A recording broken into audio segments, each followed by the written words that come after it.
what we love to do is create custom GPTs for each piece of an assignment. So that way it's very customized, and it knows exactly what the student's doing. So it essentially is like a teaching assistant. Presented by Sacramento Educational Cable Consortium. You're listening to Lights, Camera, Learn. Welcome to another episode of Lights, Camera, Learn. I have with us today our guest, Alana Winnick. She's an ed tech director at a public school in New York, and also the founder of Students in Innovation and a podcaster and an author. Alana, welcome, and thanks for joining us. Thank you so much for having me. Absolutely. So let's talk a little bit first about how you got into education technology. So my background is in education. My first of 3 degrees was in childhood education. So I was an elementary school teacher for 2 years. It's funny you asked, like, how did I get into this? Everything that I've done in my journey, like, I didn't really choose it. It kind of just chose me. We have to get our master's in New York. We have no choice in education but to get our master's. And most people were doing like literacy or special education. And I just wanted to, if I was going to go back to college a second time, to make sure it was something that I was passionate about. And there was a degree called Educational Technology Specialist. And I was like, oh, I like that. Let me do that. Yeah. And I didn't think it was ever a career. I just thought, oh, I could use technology in my classroom and make, and infuse more innovation and student-centered learning using technology. Didn't know it was a job. And at that time, it was a really hard time in New York to find a job. So I was getting leave replacement. And then there was a job in a school district that was a computer lab teaching assistant. And I was like, it's either going to be me being a substitute, which we all know how the children behave when they have a substitute. Right. And I didn't really want to do that. Yeah. Or I could get health insurance and be a teaching assistant until I found a teaching job. So I went into that job and I automated everything. Most of my job was managing like the computer labs, because back in the day they had computer labs. Yeah. And I just made a room booking system. And if teachers wanted to use a computer lab, they could just book their own room. Then I started spending my time with the teachers in the computer lab, helping them design lessons and pushing in and supporting those types of lessons. And then the school district was like, we're going to lose this girl when she gets a job. So they created a job to keep me. And I became an educational technology specialist at the time, supporting the teachers in that district. And then we have something in New York called a BOCES. It's like a regional information center. And I saw a job there, so I applied for it. And it was way more qualified. I was not qualified enough for that job. But when I went in for the interview, they were like, you would leave? And I was like, if the opportunity was right, they're like, check back next week. So I went in for this other interview a couple of weeks later, and on the spot, they're like, you got the job.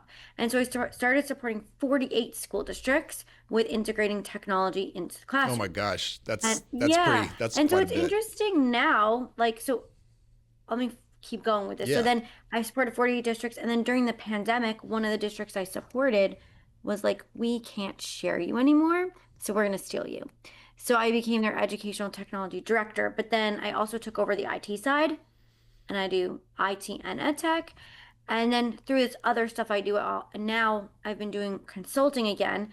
And for most people that start doing consulting, that's like a whole new world for them. For me, that's what I did for 8 years. I worked with 48 school districts doing consulting. So that was more what I'm used to. But being back in a district, I think, is so much more rewarding. I get to work with students every single day. I get to walk into classrooms every day. And I think when you visit a district to make change, it's very different than when you are the leader that the teachers see every day. Yeah. What makes that different, do you think? Well, when you're a consultant, you come in and you sprinkle some fun things. That's and you true. Walk away. Yeah, that's true. Yeah. Everybody thinks you're the smarter one, even though you were the same person when you had the full-time job. Yeah. It just works that way. So did you ever feel like you had a general interest in technology before, or did this just kind of evolve as a result of the work you were doing? Looking back at my life, I think now I reflect and I see that there were elements always there. Like, I recently reconnected my 5th grade teacher. She reached out to me. I still haven't met with her yet. I'm so excited to share with her where I am. And I feel like that's, as an educator, we hope our students come back. And I'm so excited to tell her all Yeah. that I've been up to because she has no idea. But she remembered that like I like to stay in and play like this typing game during recess or something like that. Like no one else, I don't know, I was just very gravitated towards computers. Or in college, if when my roommates couldn't get their laptop working or their printer connected, they asked me. But at the time, I didn't realize I was interested or good at that. And it's interesting because all of those signs were there my whole life. We Yeah. just didn't have STEM programs then. Yeah, So, that's true. So is the work that you've been doing then with IT and technology, is that what drove your interest in the Students in Innovation, found that group, or um, how did that come so, about? so that's an interesting one. So I think I'm in a very small school. I'm in New York City. I live in New York City, but I work in Yeah. a rural school district just outside the city. And I'm a very small team of like me and my two field technicians. I have Oh, no yeah. STEM teacher, no tech integrator. I have no team. So when you want to make change and you're one person, it's very difficult to do that.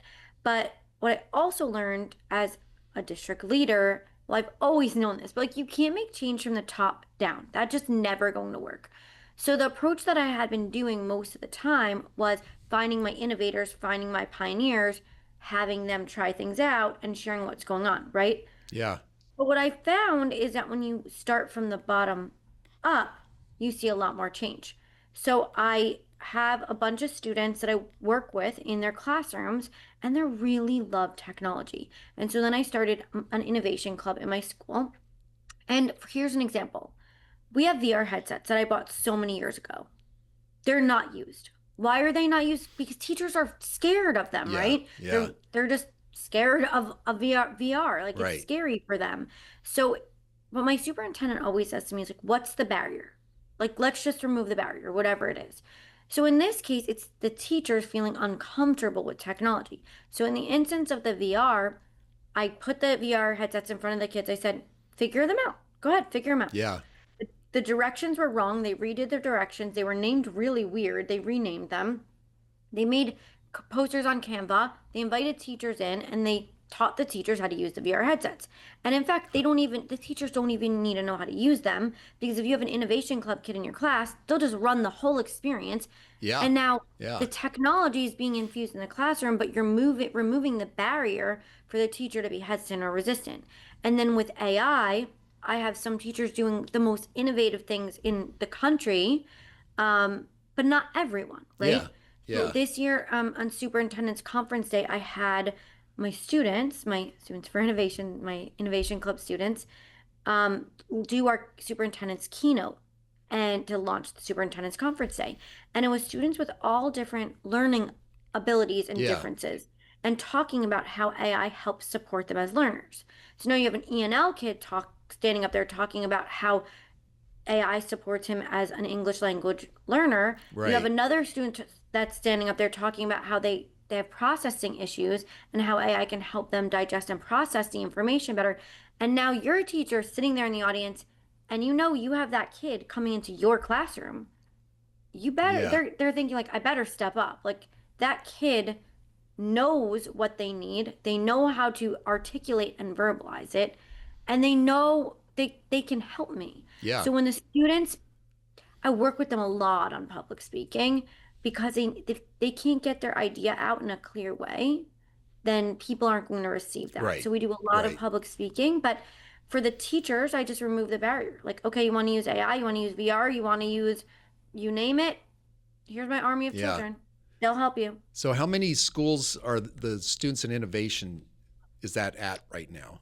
So basically, sorry, there's this fire truck That's okay. past. We can't hear it. Um, Thank you, though. oh, I didn't know if you Yeah. could hear it. So, there are schools all over the country. We just had a launch call in September Uh-huh. and like for new schools, and we're hoping that a lot more schools join. But on the leadership team, because schools could just do this on their own and we don't Sure. really connect with them, right? But for the schools we do connect with, and then the students that join the leadership team, that's a different experience. So I have let's say a librarian in Long Island just wanted to start her own chapter, and we met with her, but we haven't met with her again. So we'll offer Zooms for people that want to join, Yeah. but we hope that people share and we hope that people join, but we just hope that they make change in their own schools. Sure. So what kind of, I don't know, what kind of barriers do the students have when they take this on within the school, and how do they Um, overcome those? so one student that reached out to me, so Mm-hmm. sometimes it's a kid that reaches out to me on the internet. Okay. He I just don't, finds you and Googles and figures it yeah. out. Yeah. Yeah. Yeah, like an actual child Yeah. finds me on the Right. internet and they reach out to me. And sometimes I think they're like a college student and turns out they're like in eighth grade. Yeah. And it's really crazy and Yeah. cool.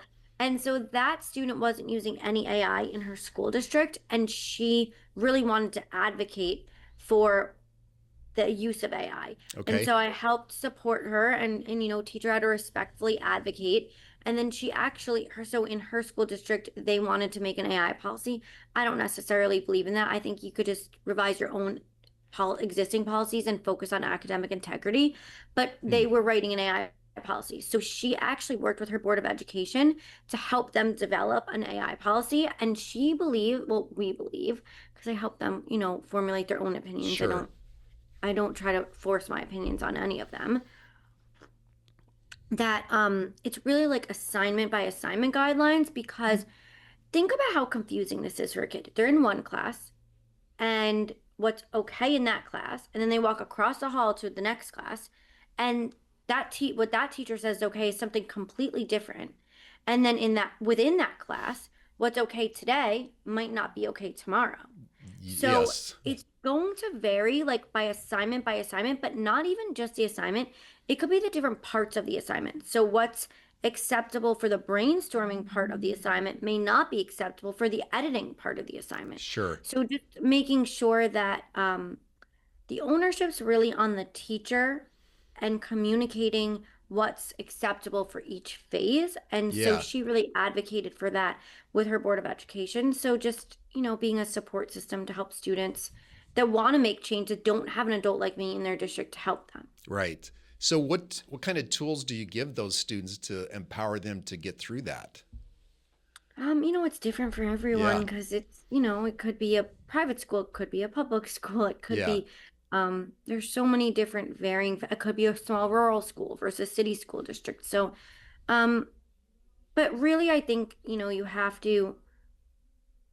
have to be respectful, right? Uh-huh. Like I try to tell them like, you're incredible student, but you are under 18 and we have to be Right. respectful. We can voice our opinion and we can advocate and we could come up with solutions, but we have to remember that they're the decision makers.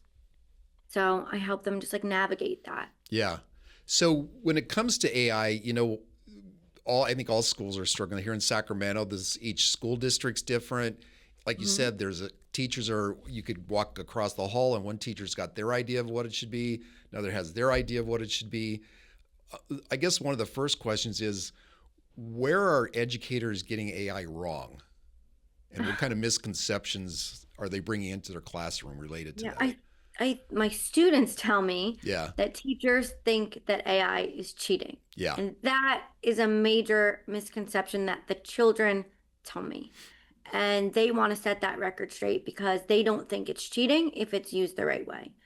But what I also find is interesting from a student's perspective is they call it this zigzag. Uh-huh. So they'll have a teacher that uses AI and technology and they enjoy learning and it's fun and engaging.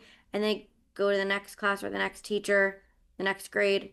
There's no technology and they think it's boring and they hate school and they're like Yeah. suffering through it, but they know the next year they might get it again. Yeah. So they call it a zigzag.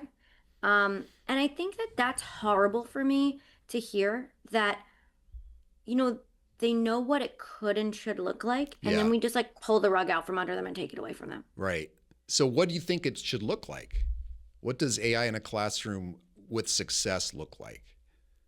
I think that um what we love to do is create custom GPTs for each Uh-huh. piece of an assignment. So that way it's very customized. and it knows exactly what the student's doing. So it essentially is like a teaching assistant because a teacher can't get to every single student every single period. I mean, not that we're using this every Right. period, right? Like we have to have balance as well. But when they are using it, it's just like a teaching assistant. It helps prompt them and ask them questions. It doesn't give them the answer because we prompted to do that. And it helps guide them if and when Yeah. they're stuck. And then what I love about it is my teachers can use that data from the transcripts to see where students are struggling. They can see like what types of questions they're asking. Are they low level on Blooms? Are they higher levels on Blooms? What students have to pull to the side next period and work with. Mm-hmm. And I think it just helps them be better teachers by knowing where students are. And they would never be able to do that Yeah. every day. Yeah. That makes sense. I mean, we were having this discussion within an AI committee that our group runs with teachers that are involved in it. And one of the teachers brought up a point, and she said, if AI is making things too easy, maybe you need to make your teaching harder. So Yeah. And what do you think about that? no, I love that. So what I always say is like, it's true. I think that we need to rethink teaching, learning, and assessment. Uh-huh. And in a world where AI could just do your work for you in 3 seconds, Right. then you need to rethink the work, right? Yeah, that's the You point. can't assess the end product anymore because Yeah. if they're just turning in an essay, you don't even know if they did it, right? Right. And you're like high flyers, they're just going to consistently get A's. But are they growing? Like you Yeah. don't even know if, and those kids are going to get away with using AI the most, right? So I think we need to rethink assessment and really like focus on the learning process and change what we're assessing. Yeah. And I always make this joke that all the AI tools are telling teachers, like, we're going to save you time. We're going to save you time. First of all, I hate that because like I don't want teachers to use AI to save time to do the things they've always done. I that want them to save time to do things differently. Yeah. Right? Yep. I want them to spend more face-to-face time with students. I want them to rethink the types of things they're asking them to do. So when the AI companies are like, we're going to save you time to help you make the assignment, then whether we like it or not, the students are going home and using AI to do the assignment. So that's why we have to teach them how to use it the right way in school because they're going to go home and use it the wrong way. Yeah.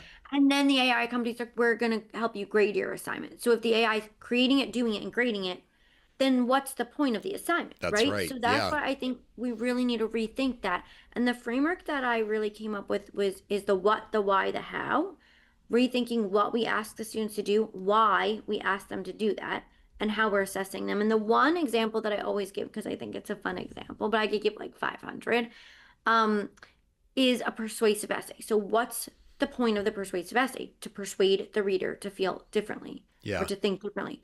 Who's the reader? You're a teacher of one. Like they're not going to step up and go back and revise and revise and revise for one teacher. They're going to probably get their grade and move on with their life. Yeah. But when you transform that persuasive essay into an authentic learning experience, and we do this, I always start in third grade because I'm like, the secondary teachers can't tell me, my kids can't do that. I'm like, oh yeah, because my 8-year-old kids do that. And so we transformed it into a TED Talk. We have little 7, 8-year-olds go on a stage in front of their parents and community and persuade them. The last one we did was to build something in our community. Yeah. So it's still the point of a persuasive essay. Right. But now they're going to try even harder. And now AI is a tool to get them there. AI gives them feedback on their work. AI helps them create images that bring their vision to life. Yeah. AI, if you have Microsoft in PowerPoint, there's a like presenter speaker coach that gives them feedback on their speaking. And now AI is just a tool, right? And they're going to go back and revise. That's all we would ever dream of students to do is go back and revise their work. But what we did was we shifted the assessment. Instead of just handing in a persuasive essay, they turned it into a TED Talk. So I hope that AI really, those are the shifts that I hope to see. That's a pretty incredible example, actually, because, most of the teachers that I've talked to already about AI do look at it as a tool, not as something that substitutes what they're already doing. But I think the fact that you've got this idea of how the students can be using it, and using it a lot differently than just a tool, but a tool that amplifies the learning experience. Yeah. Yeah. And they don't want to use it to cheat when you give them an experience like Right, that. Like right. they're not trying to just get the work done to move on. Yeah, right. No, I think that's true. So when you were writing The Generative Age, what did you start taking into account in terms of the positive side of AI, and then what are the risks also of that? Um, so I that was not ever supposed to be a book. It became a book, but Really? Okay. yeah, I didn't like, I told you everything in my life I just kind of went with. Like Yeah. AI came out and I'm on the board of NICEGate, which is like the New York version of ISTE. We're not an official affiliate anymore, but we Uh-huh. were.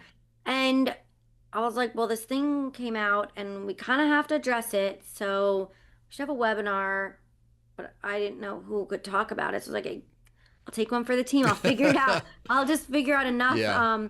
And then that webinar turned into a webinar series, which evolved into a podcast. And then I was interviewing AJ Giuliani, and AJ's like, "You have a podcast. You know what's next? A book." And I was like, "Ha ha."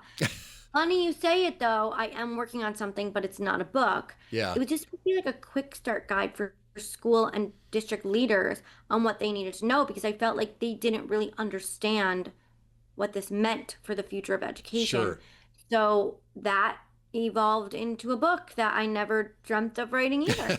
And so from when I was writing it, it's it's more to me about, like when I was designing the cover, I usually have one right here. I don't.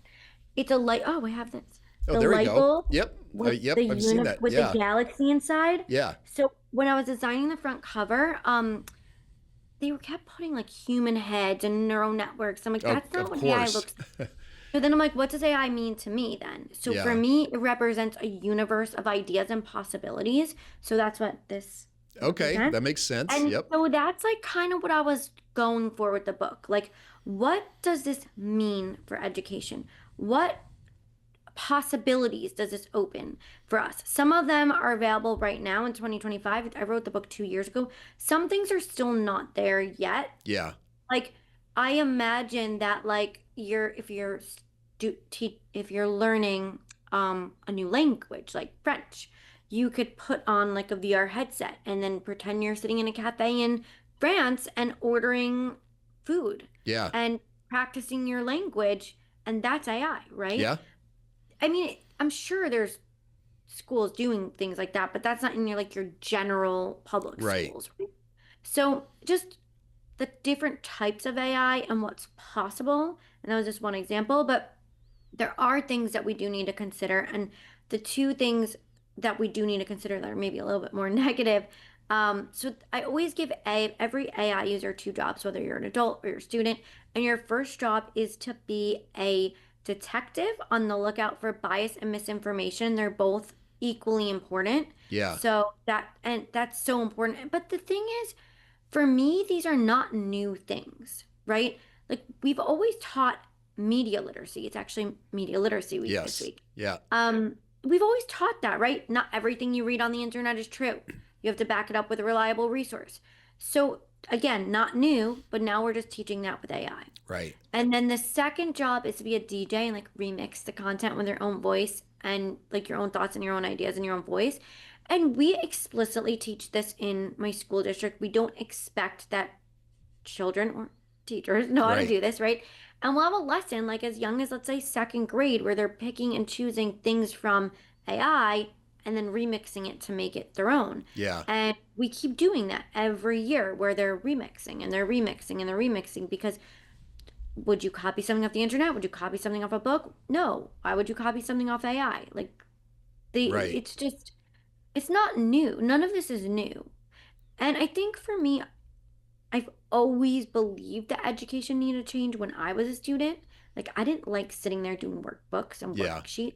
And then that's pretty much all we're doing is sticking them on a computer and doing Exact glorified same. skill and drill click worksheets. And if you look at the SAMR model, like maybe it's not substitution, maybe it's augmentation because you get instant feedback. Fine. Right. But it's not really redefining what's possible. Okay. So I want to go back to this idea of being able to kind of figure out, how to use AI and understand the digital literacy part. Don't you think it's harder now, though, to find the bias and the stuff that's not factual? So one of my elementary school students, one of the grades, they were learning a lot about frogs. They learned about frogs for 12 weeks. And if you say that F word in front of them, they Yeah. will cringe. They don't like frogs. Can you Because they explain to folks who may not know what that is, frogs, Yeah. frogs, like an animal, a Yeah. frog? Oh, I'm sorry. I thought you meant it was as a No, acronym, because there's no, obviously a lot of no, acronyms in this like business an too. actual Yeah. frog. They Actual learned about frogs. frogs for 12 Got weeks. it. And Okay. yeah, yeah, Okay. they don't want, yep, that's Okay. exactly it. Okay. Could you Okay. imagine learning about frogs for 12 weeks? No. Yeah, I didn't Maybe think two so. So days they might hate, do it, but not 12 weeks. Yeah. right. Yeah. Yeah. So they don't like it. They Right. hate it. And they became frog experts, like actually frog Yeah. experts. Yeah. The one positive thing I will tell you about studying any topic, preferably it's a topic the student chooses so they Right. don't hate it so much. Yeah. But they became experts. And then when they were using it, they're, that's not true. That's not true. That's not true. So they were able to, like, at a very young age, learn that it's not always true. Yeah. So they know that if these kids definitely know, Yeah. that if they're using it now this is 2 years later for them, they are going to like use a library database to find factual evidence if they're writing a research paper. Like they might use AI to help them get, like, it's like Wikipedia. Right. You don't know what you don't know. It's a good place to start. But if you are writing a research paper, then you better back it up with a reliable Yeah. resource. And we have a whole database to choose from. So I think they just learned, like, if you're going to cite something, make sure it's reliable. Yeah. Yeah. So, if you're dealing with the teachers who still may not be that comfortable with AI and they may not have been that comfortable with technology to begin with, how do you get them past that? So it's very hard. It really is. I'll tell you that much. And for me, what I try to do as a leader is I don't have like a separate AI initiative. Mm-hmm. I try to embed AI into all of our existing other initiatives. So we have a big PBIS initiative, which is positive behavior-based intervention services. And so we have this community building activity every morning. The students in their homerooms, no matter what grade, have a community building activity. That's really hard for a teacher to come up with 180 creative activities, right? Yeah. So in a PBIS meeting, 5-minute tech integration activity, I make Mad Lib style prompts because some people are expert prompters and some are not. So I try to make these Mad Lib style prompts that are very relevant to that activity. They can copy them, paste them right in a large language model, and fill in the blank, like whatever grade, like 8th grade, social study, whatever the blanks are, they fill it in like Mad Libs, and they walk away with 5 different things that they can choose from and use the very next day. Yeah. And I try to make things relevant. I try to make things that are timely, and I try to make things that they could use the very next day, because these very small wins, they're like, oh, that was helpful. Oh, that was helpful. Oh, that was helpful. And the more we get it in their hands, the more comfortable they are. Yeah. But then when we get to the student side, because I had this discussion with my principal, and I said, because you were talking about teacher use, and I said, okay, but just to be clear, my end goal is student use. Yeah. Not teacher use. And he's like, okay, but we could start with teachers. And I said something like, okay, but I don't want teachers using AI to create worksheets. Yeah. Like, what? You're going to use AI to make a worksheet, and the kid's still going to be doing the worksheet. Yeah. That does I would seems rather counterintuitive. them use AI to make a custom space to help the Yeah. student with the worksheet. Right. Yeah, that makes sense. So when you've got the teachers then that have gone through the exercise you mentioned, do they realize after the fact that they've used AI to do that? Yeah, because I said, 'cause we're you've set going to it do an up. AI activity. And then they walk away going, oh, hey, look what I just did.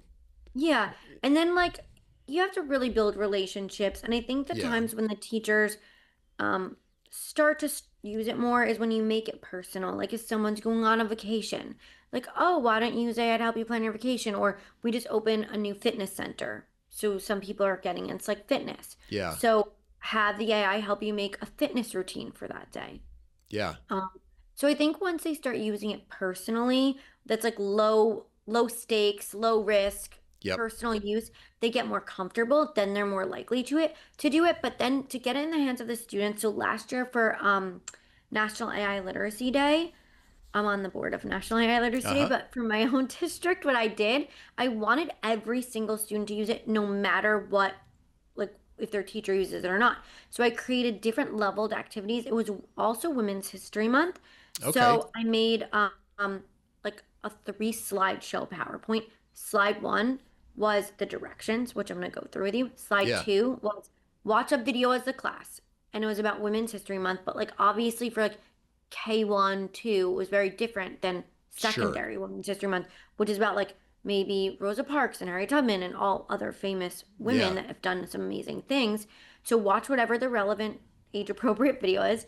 And then I created school AI spaces that they could either do on their own individually or they could do as a whole class. Maybe it's kindergarten, they did it Yeah. together. And for the younger learners, it was just helping prompt and guide them through tell me about a woman that's special in your life. Like maybe they say their grandma, right? Hmm. And it starts to guide them to like, what's something that, your grandma does, or what's something that reminds you of your grandma. And then they help them find a way to celebrate that person. So an example that came out of it was one child went home and used her grandmother's recipe to bake her grandmother's cookies. And that was a way of like Oh, that's honoring cool. and celebrating a woman in her life. Yeah. And for the secondary kids, it was a much more of a social studies Right. lesson, right? So I just wanted to remove that barrier from the teachers. Here's age appropriate experiences. And I made a PowerPoint slideshow, instructions, video, link to the space. And then at the end, it was questions. And some of the questions are about Women's History Month.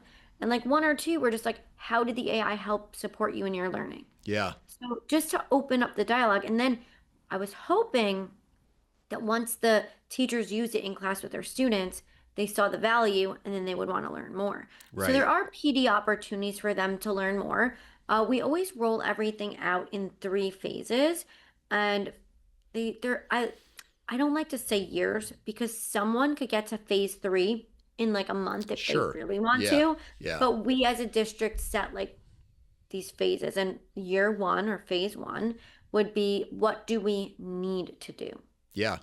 What we needed to do was tell teachers, this is AI's here. Here's what it is. Set your position. My position is we support you. We want you to use it. Just that was Right. important, right? Yeah. And dabble in it, right? So year two is what do we want to do? And that was putting AI in the hands of the teachers, like really pushing them to use it with encouraging student use. Yeah. We're in year 3 now. So it's need to do, want to do, and year 3 is aspire to do. So this is the student use. Like we're really focusing on student use this year. Not that a lot of our students are not using it, Right. but that's where our focus is in the rollout is student use. Yeah. You know, what's interesting about when you're talking about this, Alana, is that the amount of time it takes to roll out something like this. You can't just blast it out and expect in 3 months or shorter time that people are going to get it and start acting on it. Some Right? do though. Yeah. Some Yeah. do. Yeah. And But I you, don't ever want to hold those teachers back because when right. you hold them back, they'll leave and they'll go somewhere Yeah. else. Yeah. So how do you take that into account then when you roll these things out over a multi-year time frame?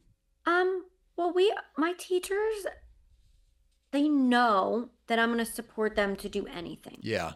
They know that. Like, you want to try something, I'm there for you. So they're not, and like we create a culture where like failure is celebrated, and we call failure like first attempt in learning. So if Okay. you Yeah. tried something and you learned from it, then you were successful, right? Maybe you learned what not to do, but you still Right. learned something, right? We really like recognize and celebrate our teachers all the time.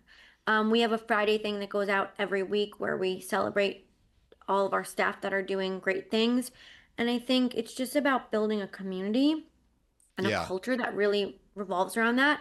My superintendent is really, really, really supportive. Um, and all like I really try to build a community of leaders, like you saw with my students for innovation, where my students are leading change, right? They're integrating AI. They presented at school boards, New York State school boards conference. They had a booth at the conference where it was pretty incredible. But like, so they're leading change, but then I also have my teachers leading change. So my technology committee, and I have a digital Okay. wellness committee, Yeah. and those really run without me. Like I try to empower the teachers to be leaders. I'm really just there to listen. And I had a stomach virus last week and I couldn't go. And one of the new teachers on the committee was like, "Oh, Alana's not there. We should postpone it." And then someone else texted me. I was like, "No, you guys are good. Like, have the Yeah. meeting without me. Like, they're like, fill me in. Like, Right.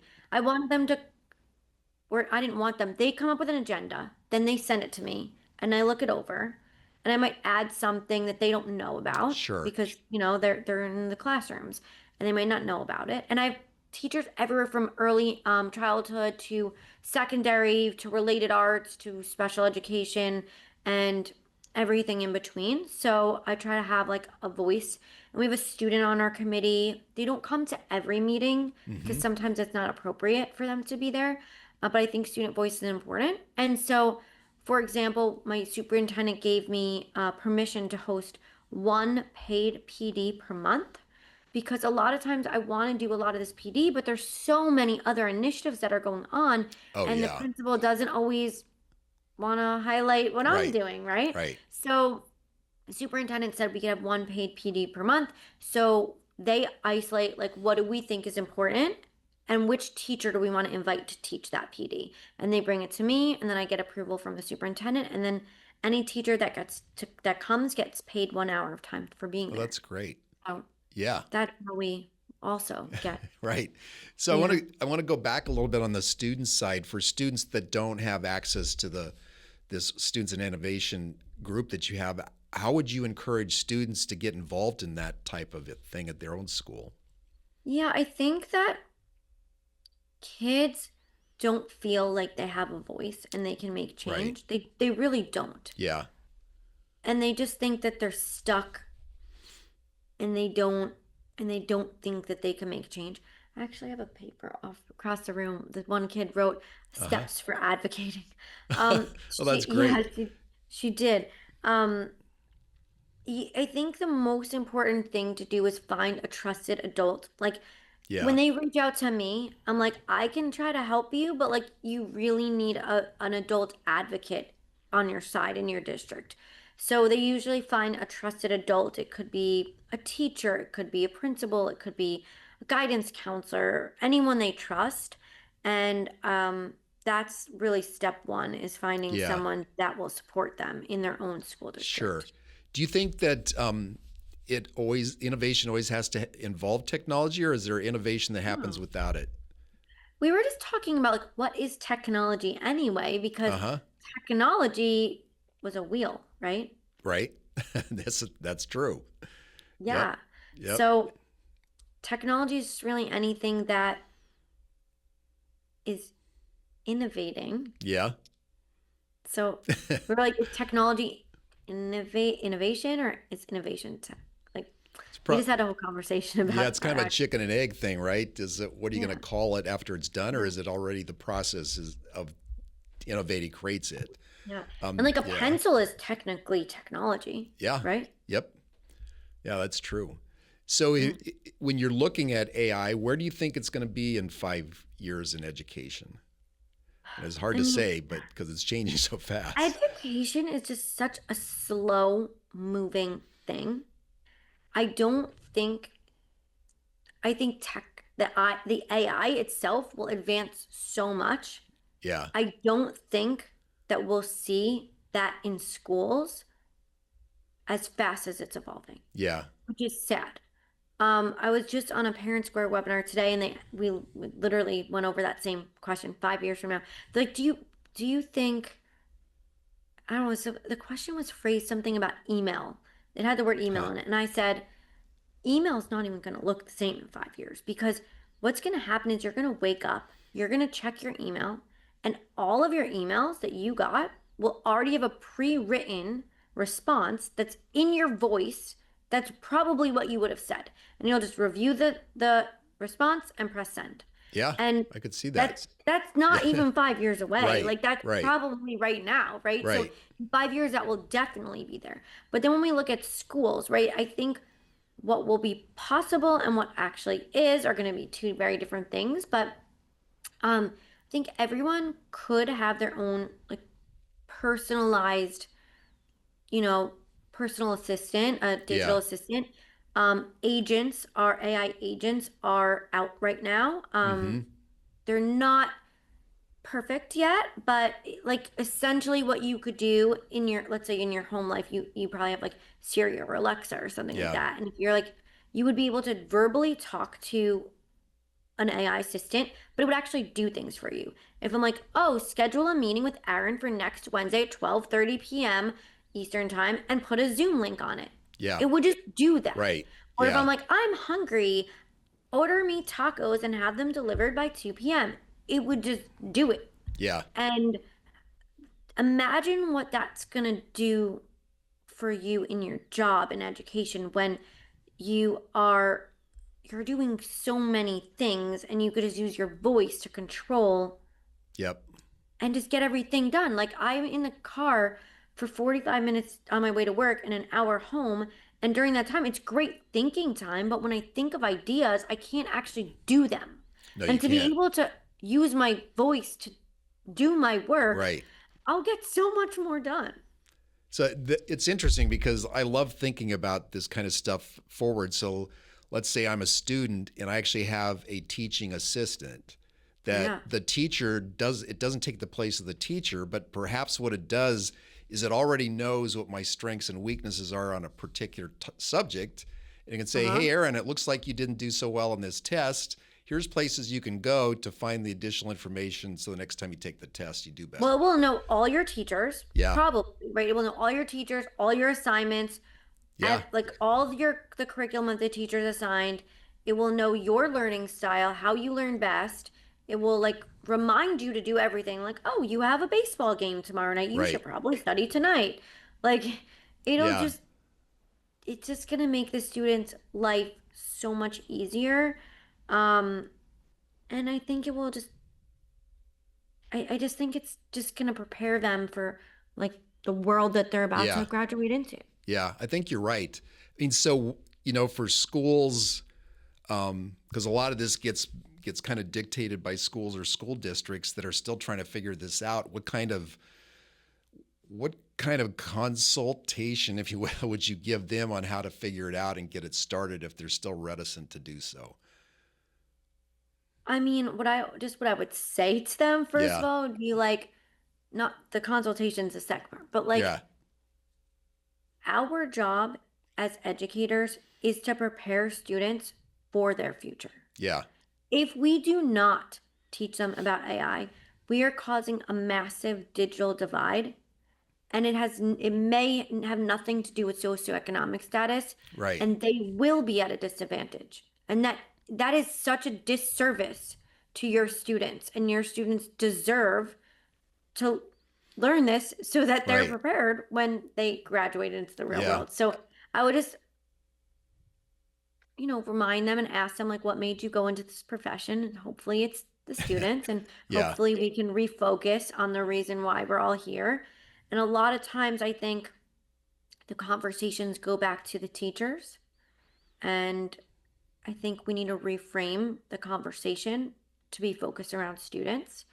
But then obviously we have to get to like, how do we yeah, make that happen, right, right? And always tell people like, I don't want you to have a separate new initiative. I want you to look at all your existing initiatives and see how you can integrate AI into what you're already doing. Because the more times I say like you sneak it in like vegetables, mm-hmm, like parents do that for their kids. Like they just sneak the right, vegetables in. You right. just sneak the AI. Or they put the pill in peanut butter and then Yeah, and you they don't just take even it. know you're eating it, right? Yep. Yeah. So like just I would say like tell me about what you are focusing on right now. Yeah. And then let's make AI activities for that. Like our next new initiative is Portrait of a Graduate here in New York. So Hmm. as they're doing Portrait of a Graduate, I mean, it lends itself beautifully to my work because they Yeah. have to do more innovative types of assessments. So if we, number one, we're rethinking assessments, so that's really great for me and my mission with AI, but also we can use AI as a tool to help us come up with more innovative types of assessments or Sure. see how we can infuse Portrait of a Graduate elements into existing Right. lessons. So, So, yeah, go yeah, ahead. that's what I was just gonna just Yeah. what are you working on and how Yeah. can we sneak it in?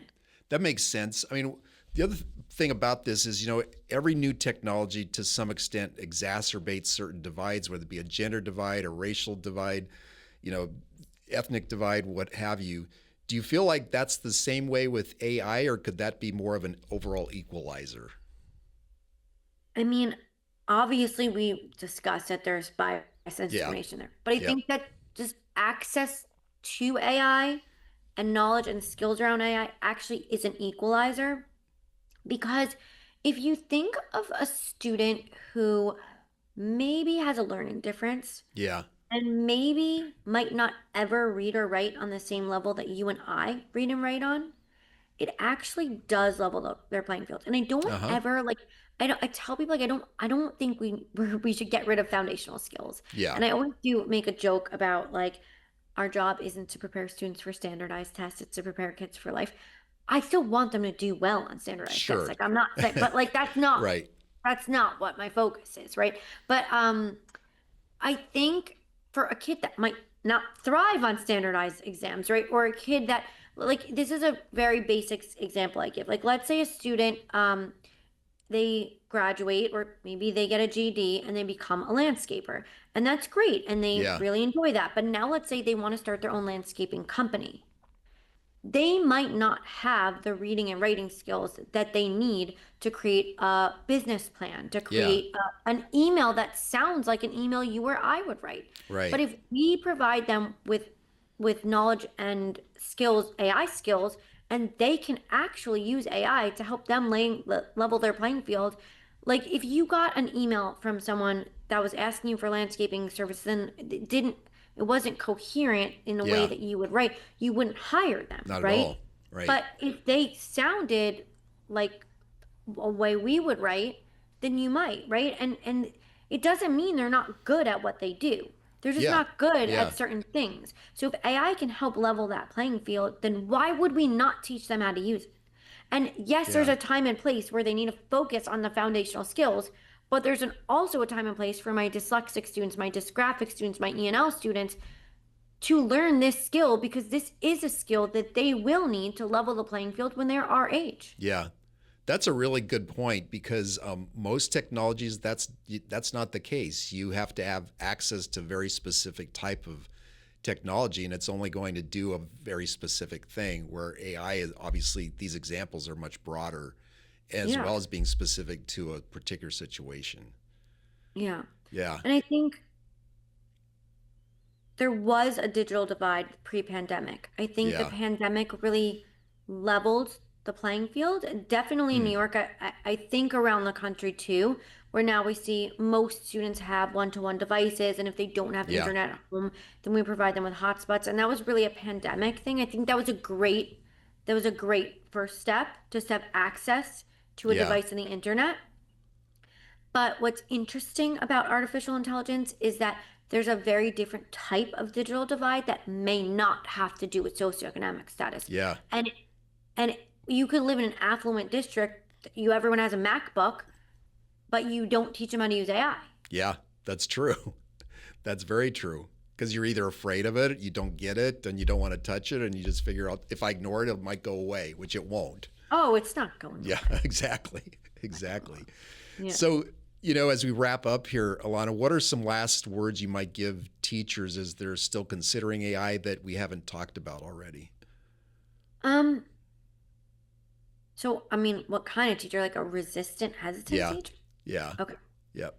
I just wrote this article for Edutopia. So if you go to Edutopia and Uh-huh. like look up my name, I Yeah. wrote an article specifically for resistant teachers. It just Okay. came out a few weeks ago. So I would say look that up because I just Okay. published that. Yep. Um, but I think start with something personal, like I said before, like a vacation, meal prep, Hmm. shopping list, Like, just start with something personal because I want you to feel comfortable with it. I want you to feel like, oh, wow, this is really useful. Oh, wow, this is really helpful.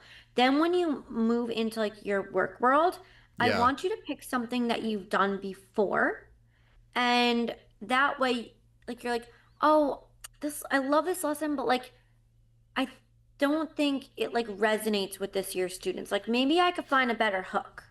And you could feed the AI your lesson and say, like, I just need a fresh new idea to make my Sure. students like resonate with this a little more. And just take something that you already have and just see how AI could give you unique perspectives and ideas to help you make it better. Yeah. And I would start with like your use and then start to dabble in student use. But again, the end result should always be the student. Well, I think those are good points because, there might be some people think, okay, I'm just going to apply it to everything and then see what happens. And to your point, if you don't just little bits here and there just to get the comfort level up, because I guess an analogy might be, okay, I'm going to go run a marathon and I'm going to I'm going to train for a week and I'm going to go run a marathon.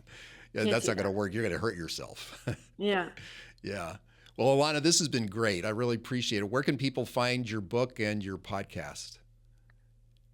So all my socials are at Alana Winnick. So any social, you could find me there. And my book and my podcast are called The Generative Age. And my book's on Amazon and Barnes and Noble. And my podcast is on every major platform. But all of it's available at alanawinnick.com. Everything's linked there. So okay, you could great. All right. Well, listen, thank you for being part of this. This has been a really great conversation.